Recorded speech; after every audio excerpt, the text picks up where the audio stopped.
이렇게 말하죠. 부모가 해줘야 될 것만 늘 요구를 하죠. 말이나 잘 들으면서 이거 해주세요, 저거 해주세요 그러면 나도 다 해주겠어요. 말은 지긋지긋하게 안 들으면서 이거 해달라, 저거 해달라 그러면서 하는 용어, 그 말이 뭐냐면 아주 뻔뻔해요. 부모잖아요. 부모니까 당연히 해줘야 되는 거 아니냐고. 그러면 저도 이렇게 반문을 하고 싶어요. 그럼 너는 너는 내 자녀로서 뭘 하고 있는데? 이런 말을 해주고 싶은, 해본 적은 없어요. 내 마음이 이렇게 굴뚝이더라 거죠. 이제 그러면서 제가 드는 마음이, 늘 우리는 하나님 앞에 뭘 해달라고 요구해요. 우리 하나님이니까 하나님 이거 해주세요, 저거 해주세요, 그 당연한 거 아닙니까? 라고 생각하는데, 역으로 생각하면 하나님이 이렇게 물어보신다면, 그래? 넌 나를 위해서 뭘 하고 있지? 라고 물어본다면 이제 고민이 이제 들기 시작하는 거죠. 늘 우리는 하나님 앞에 뭔가를 늘 우리는 바랄 수 있다고만 생각했지, 내가 하나님의 자녀로서 과연 내 삶이 어떤 삶인가, 이건 한 번도 생각해 본 적이 없거든요. 여러분, 오늘 우리가 나의 하나님이라고 고백을 하는데, 과연 나의 하나님으로 고백하는 그 하나님 앞에 우리의 모습은 어떤 모습이든가 라고 하는 거죠. 오늘 다니엘을 통해서 한 세 가지 모습을 함께 살펴볼 거예요. 다니엘이 하나님 앞에 어떤 모습이었는가라고 하는 겁니다. 그리고 다니엘이 나의 하나님이라고 고백하는 그 모습을 함께 살펴볼 텐데, 첫 번째는 이 다니엘은 꿈의 그런 사람이었죠. 그의 가슴은 꿈이 있었어요. 그래서 우리는 10절 말씀을 보면 다니엘이 기도하는 그런 모습을 우리는 살펴볼 수가 있죠. 자, 10절 한번 보세요. 다니엘이 이 조서에 왕의 도장이 찍힌 것을 알고도 자기 집에 돌아가서는 윗방에 올라가 예루살렘으로 향한 창문을 열고 전에 하던 대로 하루 3번씩 무릎을 꿇고 기도하며 그의 하나님께 감사하였더라. 여러분, 우리는 이 내용을 보면 그냥 너무 쉽게 이제 받아들이죠. 왜냐하면 성도가 기도하는 거는 뭐 당연한 것 아니겠느냐라고 하는 거죠. 그러나 이때 다니엘의 나이를 추정하면 거의 80이 되었을 거예요. 여러분, 우리는 80 정도 되면 무슨 생각을 합니까? 이제는 다른 거 다 내려놓고 젊은 사람들에게 다 내어주고, 나 이제는 좀 안 해도 되는 나이 아니겠는가. 기도하는 것도 좀 그렇고, 왜냐하면 나이가 들면 들수록 어떻습니까? 뭐 기력도 쇠해지고 뭔가를 한다는 것이 사실 어렵잖아요. 그런데 이 다니엘은, 80이 가까운 다니엘은 뭐라고 표현하고 있냐면, 여전히 그가 하던 대로 기도하더라라고 하는 거예요. 여러분이 기도라고 하는 것도 우리가 물론 예수님처럼 기도의 습관이 있어서 늘 이렇게 기도하는 그런 모습을 우리가 발견하기도 하지만, 여러분, 예수님의 제자들의 모습은 전혀 기도 안 했어요. 예수님의 제자들이 예수님 기도하자고 할 때도 기도하지 않았죠. 심지어는 감람산에서 예수님께서 그 마지막 제자들과 보내는 그 시간에 내 마음이 괴로워 죽겠다, 나를 위해서 기도해다오 라고 예수님이 제자들에게 요청했을 때에도 제자들은 졸려가지고 졸고 있었지 기도하지 않았거든요. 그러던 제자들이 이제 사도행전 넘어가면 오로지 기도하기에 힘쓰니라라고 하는 기도하는 모습으로 바뀌게 되었어요. 여러분, 기도라고 하는 것도 이런 겁니다. 우리 마음속에 꿈이 없으면 기도하지 않아요. 기도를 하더라도 여러분, 우리 마음속에 기도의 제목이 있고 꿈이 있으면요, 정말 여러분 기도의 자리에서 생생하게 기도합니다. 그런데 그냥 그런 뭐라 그럴까요? 기도의 제목도 없고 그냥 몸만 나와 있잖아요. 실컷 졸다가 가요. 아니면 그냥 몸은 나와 있지만 딴 생각하다가 그냥 가버려요. 그런데 내가 뭔가 간절히 원함이 있잖아요. 여러분, 평소에 기도 안 하던 분도 고3 그 자녀를 둔 부모는요, 유난히 그 해는 기도 열심히 하더라고요. 평소에는 기도 안 해도 자녀를 위해서 기도해요. 또 가정에 몸이 아픈 분이 있거나 또 자기 몸이 아프면 어떻습니까? 평소에 기도 안 해도 그런 건강이 안 좋은 사람이 있으면 얼마나 또 열심히 기도하는지 몰라요. 우리로 하여금 기도의 자리로 나가게 하는 그런 동력들이 있어요. 동력. 그러면 이 80의 이 고령의 나이에 다니엘이 왜 이토록 기도하였던가라고 하는 거예요. 지금 이 상황은 우리가 잘 알죠. 30일 동안 왕의 금령이 내렸습니다. 30일 동안 기도하면 사자굴에 던져진다라고 하는 왕의 금령이 내려진 때예요. 다니엘은 알면서도 여전히 기도하게 되는 거죠. 우리는 이런 질문을 하죠. 아니, 왜 다니엘은 알면서도 기도를 했을까? 그리고 이렇게 생각해 볼 수 있잖아요. 문 닫고 기도하면 안 돼요? 30일간만 기도 안 하겠다는 건 아니잖아요. 창문만 닫으면 아무도 모르잖아요. 문 닫고 기도하면 되잖아요. 그런데 문을 활짝 열어놨어요.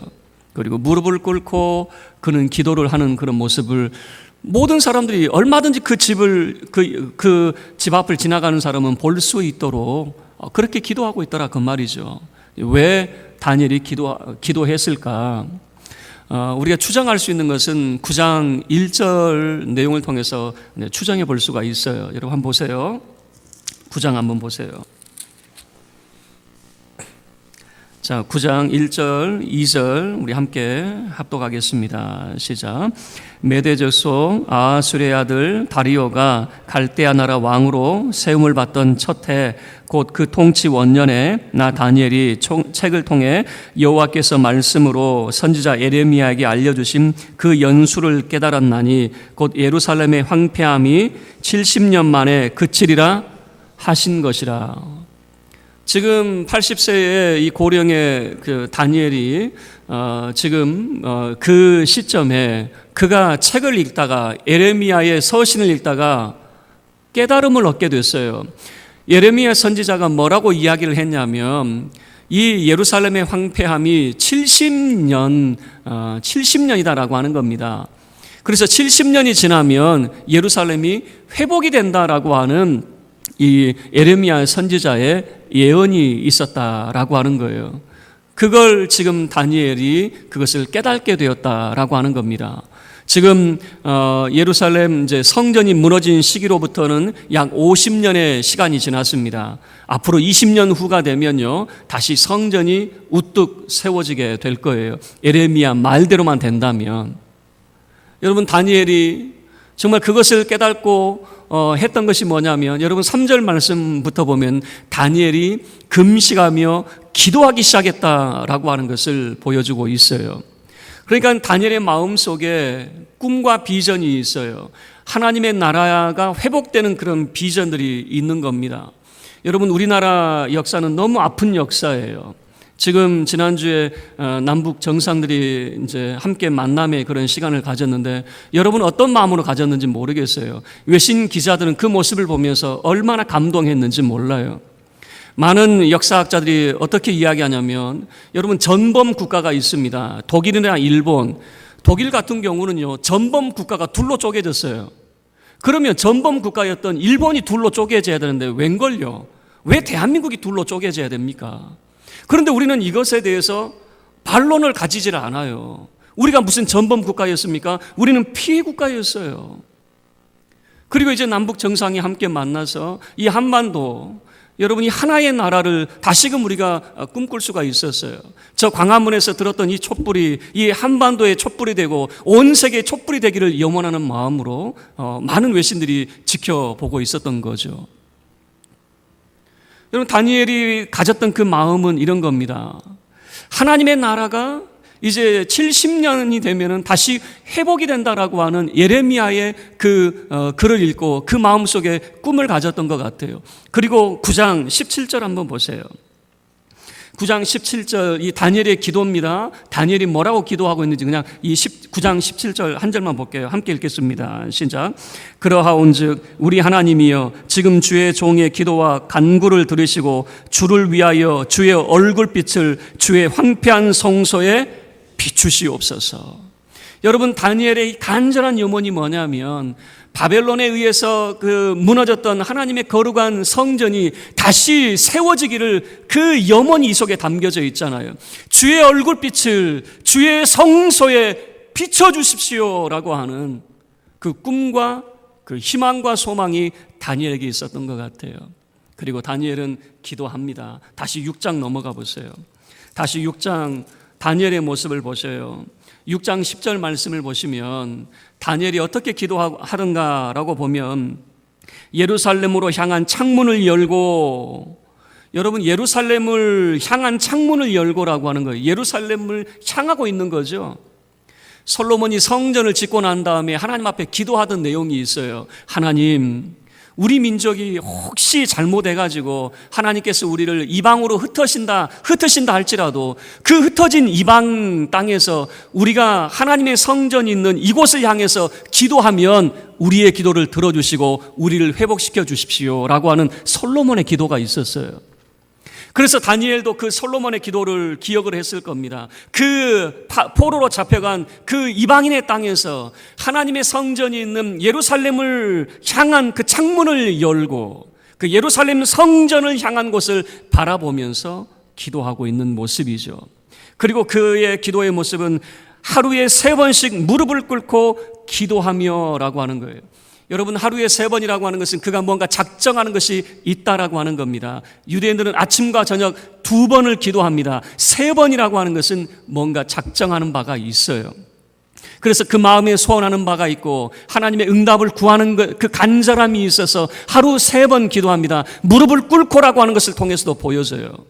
유대인들의 가장 기본적인 기도는 일어서서 기도하는 모습을 보여줍니다. 무릎을 꿇는다라고 하는 것은 하나님을 향한 간절한 뭔가 간구하는 그런 기도의 제목이 있다라고 하는 것을 보여주고 있거든요.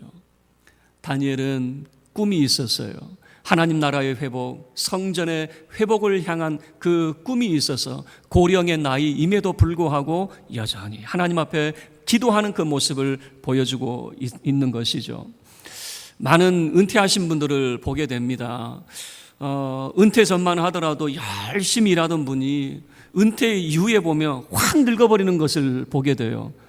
아니, 분명히 은퇴하시기 전만 해도 저렇게 힘있게 일하시다가 어떻게 은퇴하시고 확 늙을까? 가만히 보면 2 종류로 나누게 돼요. 이제 은퇴 이후에 나는 할 것이 없다 생각하시는 분은 확 늙어버리시더라고요. 그런데 여전히 뭔가 자기 일을 가지고 있는 분들, 여전히 젊게 사시고 은퇴 이후를 바쁘게 사시는 분들이 많이 있더라고요. 제가 아는 그 예전에 그 장로님 한 분을 알고 있어요. 그분은 기상청에서 근무를 하시다가 은퇴를 하셨어요. 제가 그분을 만나면 이제는 뭐라고 그럴까요? 이제 집에 은퇴 이후니까 집에서 이제 놀고 이러실 줄 알고 요즘 좀 많이 편하시죠? 그랬더니 아니요, 요즘 바빠요 그러시더라고요. 저는 은퇴 이후가 더 바쁜 사람이에요 그러더라고요. 아유, 정말 은퇴 이후를 바쁘게 사시더라고요. 그러더니 몽골에 가신대요. 몽골에 2년 동안 몽골에 가신다는 거예요.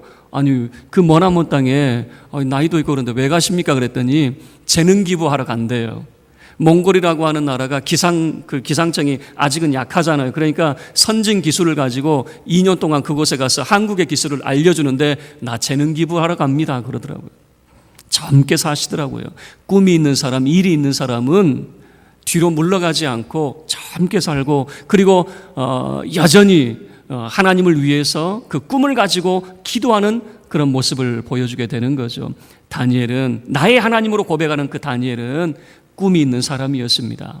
2번째, 이 다니엘은요, 나의 하나님으로 고백하는 이 다니엘은 그 삶이 충성된 사람이었다라고 하는 것을 알 수가 있어요.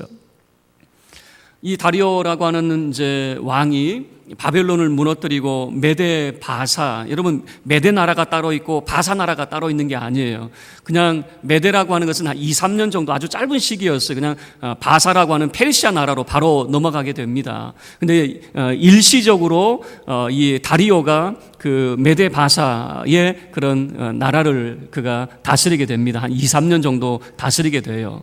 자, 그럴 때 다리오가 이제 너무 큰 나라입니다. 너무 큰 나라여서 120명의 관리를 세워요. 우리로 치면 지방관이 120명이 있는 겁니다. 나라가 얼마나 큰지 몰라요. 그래서 그 중에 총리를 3명을 뽑습니다. 여러분, 보통 나라는 총리가 1명이잖아요. 그런데 총리가 3명이라고 하는 것은 나라가 너무 커서 총리를 3명이나 세웠어요. 그리고 이 다리오라고 하는 왕이 다니엘을 얼마나 좋게 봤는지 그 총리 3명 중에서도 으뜸으로 세우려고 하는 겁니다. 그러니까 왕 다음의 자리로 다니엘을 세우려고 하는 거예요. 왜 그런가 봤더니 다니엘은 그 마음이 민첩한 사람이에요.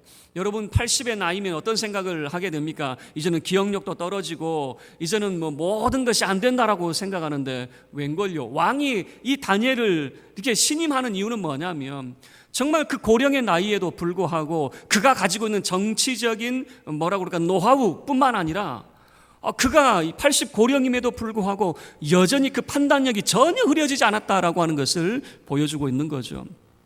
그래서 젊은 정치인들보다는 이 다니엘을 더 신뢰를 하게 되는 거죠. 정말 이 정치에 대한 그런 10대 때부터 이 정치에 발을 들였으니까 얼마나 큰 노하우가 많겠습니까? 그래서 다니엘을 신임을 해서 그 첫 번째 으뜸 그 총리로 세우려고 하는 거죠. 그런데 다른 신하들이 마음에 안 드는 거예요. 여러분 사람들은 이제 이런 생각을 가지고 있는 거잖아요.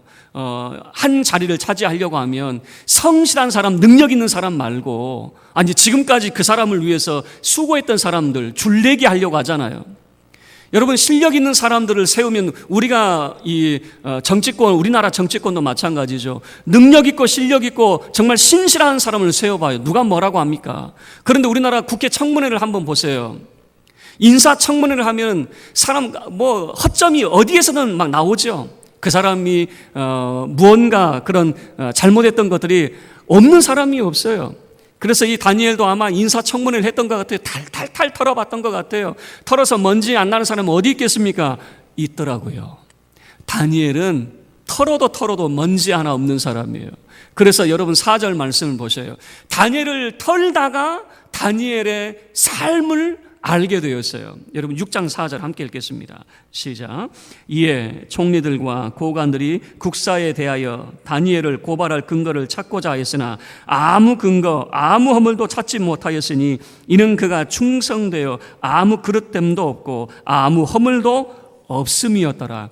탈탈탈 털었는데 아무 허물이 없는 사람이었어요. 그래서 다니엘을 뒷조사하다가 오히려 다니엘의 충성됨을 발견하게 되는 거죠. 여러분 다니엘의 뒷조사를 안 했으면 알겠습니까? 몰랐겠죠. 그런데 뒷조사를 하다 보니까 야, 이 사람 깨끗해도 너무 깨끗해요. 너무 충성된 사람이에요. 그래서 오히려 이 다니엘의 뒷조사를 하다가 다니엘의 충성됨이라고 하는 것을 발견하게 된다라고 하는 거죠. 그래서 다니엘은 나의 하나님으로 고백하는 이 다니엘이 그의 삶, 참 충성된 삶을 살고 있었다라고 하는 것을 보여주게 되는 거죠. 이 이제 신하들이 이제 거기에 이제 멈추지 않습니다. 다니엘을 어떻게 고발하고 다니엘을 어떻게 죽일까 이제 고민하다가 가만히 보니까 다니엘이 하루 3번씩 기도하는 그 모습을 보여줬잖아요. 그래, 이러면 되겠다. 함정에 빠뜨리자. 왕이 다니엘을 너무 신임하고 너무 좋아하니까 이 다니엘을 함정에 빠뜨리자. 그래서 왕에게 제안했던 것이 뭐냐면 30일 동안 어느 신에게나 그 기도를 하면 사자굴에 던져놓자라고 하는 그 왕을 뭐라고 그럴까요? 왕에게 이 제안을 하는 겁니다.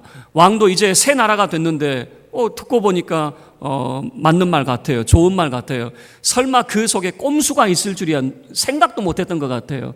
그 배후에 다니엘을 음해하려고 하는 꼼수가 있었다는 것을 왕은 생각도 못한 채 왕의 어인을 딱 찍어버렸어요.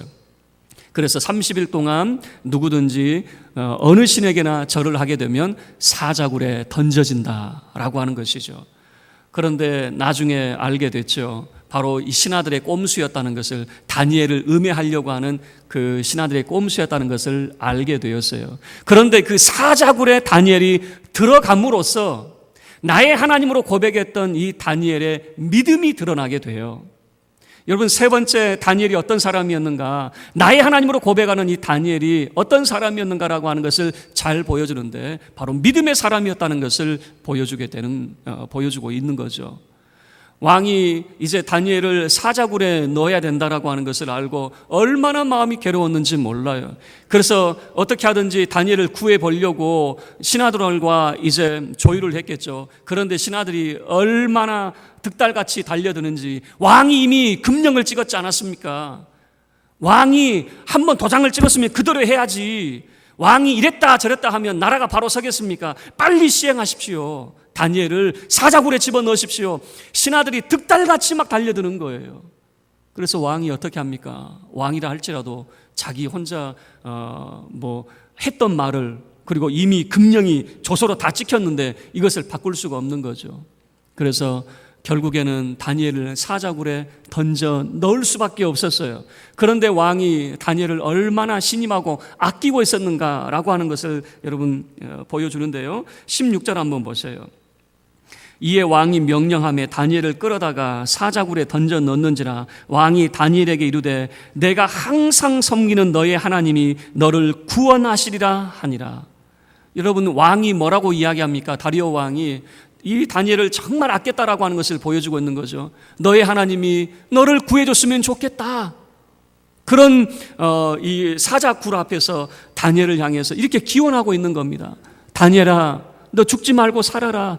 네가 항상 섬기는 네 하나님이 너 어쩌면 구해주지 않겠느냐라고 하는 그런 이야기를 하고 있는 거죠. 그리고 17절 여러분 보실래요? 이에 돌을 굴려다가 굴 어귀를 막음에 왕이 그의 도장과 귀족들의 도장으로 봉하였으니 이는 다니엘에 대한 조치를 고치지 못하게 하려 함이었더라.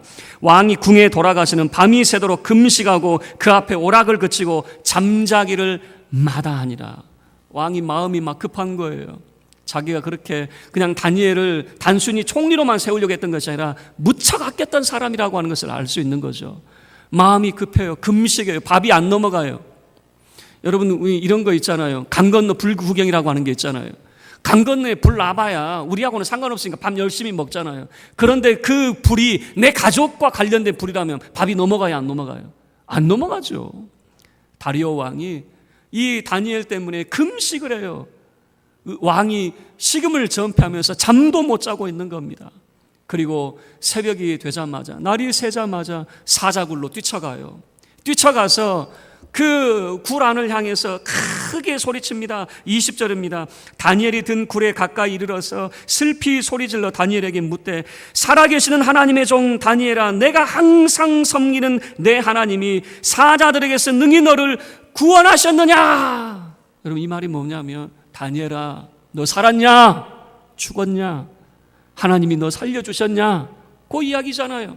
그런데 왕이 까무러치는 그런 까무러칠 만한 사건이 벌어지는데 굴 속에서 사람의 음성이 들리는 거예요. 원래 들리면 돼야 안 돼요? 원래 들리면 안 되는 거죠. 죽었으면 안 들려야 되죠. 그런데 음성이 들려요. 왕은 만수무강하옵소서. 하나님이 사자의 입을 막으시고 나를 살려주셨습니다. 이 굴 속에서 그 음성이 들리는 거예요. 그리고 23절 말씀 보세요. 왕이 얼마나 기뻐하든지 우리 23절은 함께 읽겠습니다. 왕이 심히 기뻐서 명하여 다니엘을 굴에서 올리라 하며 그들이 다니엘을 굴에서 올린즉 그의 몸이 조금도 상하지 아니하였으니 이는 그가 자기의 하나님을 믿음이었더라. 나의 하나님으로 고백하는 이 다니엘, 하나님을 믿는 자의 삶을 살았다라고 하는 것을 보여주죠. 하나님을 믿었을 때에 사자의 입을 하나님께서 봉하셔서 그 몸이 상하지 아니하였다, 발톱으로도 핥히지 않았다라고 하는 것을 보여주거든요. 그래서 그 다음 구절을 보면요, 이런 내용이 소개가 되어 있어요. 아마도 신하들이 왕에게 이렇게 말했던 것 같아요. 이 사자들이 배가 불렀네요. 배가 불러가지고 다니엘을 안 잡아 먹었죠. 배가 고팠으면 당장에 잡아 먹었을 텐데 사자들이 배가 불러가지고 안 잡아 먹었네요. 이렇게 말을 했던 것 같아요. 그러니까 왕이 그렇게 다니엘을 음해했던 그 신하들의 가족들까지 사자굴에 던져 넣었더니 웬걸요, 사자들이 그들이 발이 땅에 닿기도 전에 그들을 으스러뜨려 버리는 그런 모습을 보여주고 있는 것이죠. 말씀을 마치겠습니다. 여러분, 우리는 하나님을 나의 하나님으로 고백을 합니다. 그러나 우리의 삶은 어떤지 늘 우리는 하나님 앞에 이렇게 해주세요, 저렇게 해주세요 라고 이야기합니다. 그러나 우리의 삶, 하나님 앞에서의 우리의 삶은 다니엘처럼 꿈을 가지고 기도하는 삶이 되어야 될 겁니다. 그리고 다니엘처럼 충성된 자가 되어야 될 겁니다. 그리고 믿음의 삶을 살아야 될 것입니다. 그럴 때 나의 하나님으로 고백하는 그 하나님께서는 다니엘을 사자굴에서도 구원해 주시는 거죠. 바로 구원의 하나님으로 하나님이 나타나시게 되는 거죠. 저와 여러분의 삶이 정말 나의 하나님으로만 고백하지 마시고 나의 하나님으로 고백하신다면 하나님 앞에 우리의 삶이 어떠해야 되는지 꿈을 가지고 기도하는 자가 될 수 있기를 바라고요. 그리고 정말 사람 앞에서도 충성된 자가 될 수 있기를 바라고 하나님 앞에 믿음을 가진 자가 되어서 하나님께서는 저와 여러분을 사자 입에서도 구원하시는 그 구원의 하나님, 나의 하나님을 고백하는 저와 여러분의 삶이 되기를 주의 이름으로 축원합니다.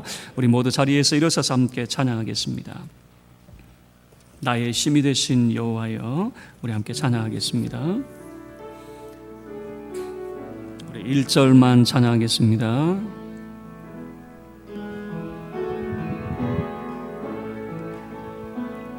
나의 힘이 되신 여호와여, 내가 주님을 사랑합니다. 주는 나의 반석이시며 나의 요새시라. 주는 나를 건지시는, 주는 나를 건지시는 나의 주, 나의 하나님, 주 나의 하나님, 나의 피할 바위시요 나의 피할 바위시요 나의 방패시라. 나의 방패시라. 나의 하나님,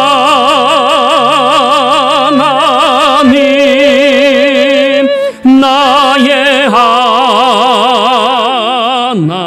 하나님, 구원의 뿌리시요 나의 산성이라.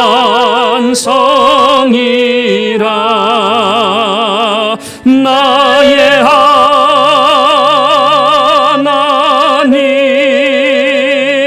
나의 하나님, 그는 나의 여호와, 나의 구세주. 아멘. 우리 교회 문을 나서기 전에 우리 함께 기도하고 헤어지기를 원합니다. 여러분, 나의 하나님으로 고백하지만 우리의 모습은 어떤 모습입니까? 하나님 앞에 늘 우리는 도와달라고만 이야기하지 하나님 앞에 우리의 모습은 어떤 모습입니까? 꿈을 가지고 기도하는 자가 될 수 있기를 바랍니다. 우리의 삶은 충성된 삶이 되기를 바랍니다. 하나님 앞에 믿음을 가진 자가 되기를 바랍니다. 그럴 때 나의 하나님이 구원의 하나님으로 다가오시는, 사자 입에서도 우리를 구원하시는 나의 하나님이심을 고백하는 우리가 될 수 있기를 우리 주여 간절히 한번 외치고 함께 기도하겠습니다. 주여, 거룩하신 하나님.